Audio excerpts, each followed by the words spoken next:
Walang naghaharang dito. Ewan ko. Hi Ethel! Hello! Good morning, good morning! Ito ang stress ball.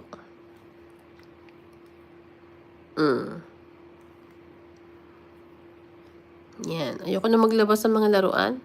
Meron akong napuntahan nung isang araw na shop, Ansar Gallery. Ang dami ng laruan doon, nakakatuwa.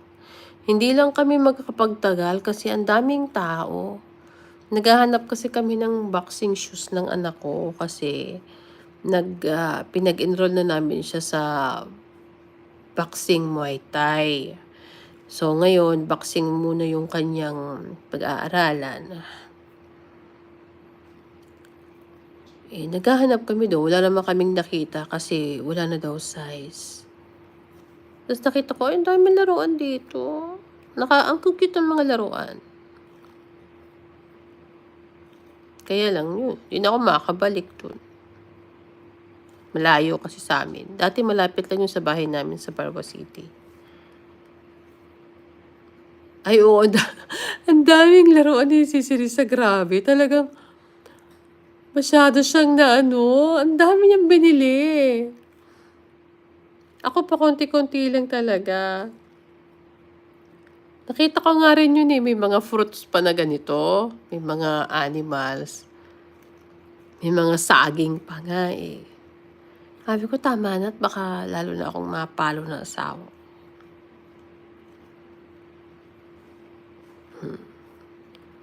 Wala lang natira sa lugi pa yung sahod ko. Diba?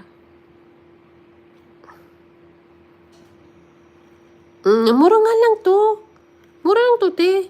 Ano lang to parang 4 real lang to. 4 real lang to sa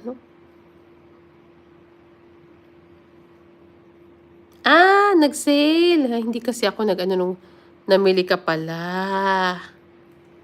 Oo. Ako tama na. Ang binili ko yung gravity ball, yung na ganon, yung maraming mga bola na pag ginanon mo, magsuswing sila isa-isa. Binili ko yon. Di ko pa alam, baka next week pa darating.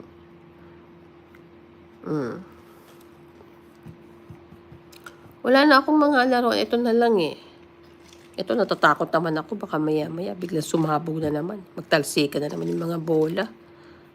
Ayan Ang cute pa naman ito. Ayan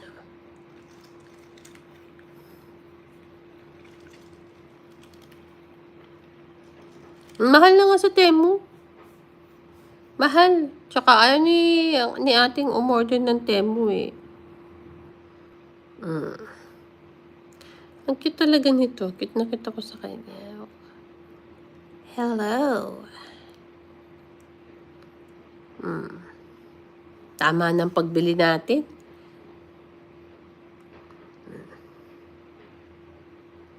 Dami na nating toy.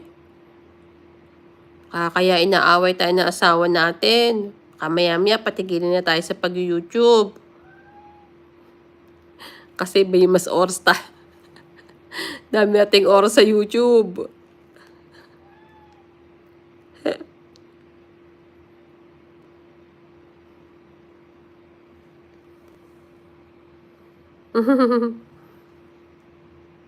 Ayan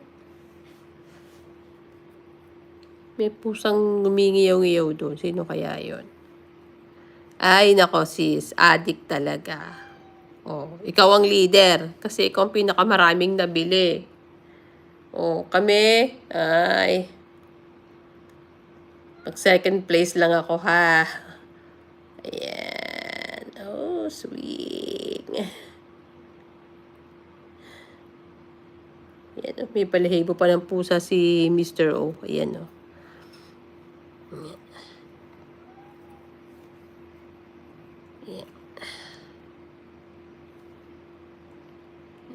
Diba? Ganyan-ganyan lang.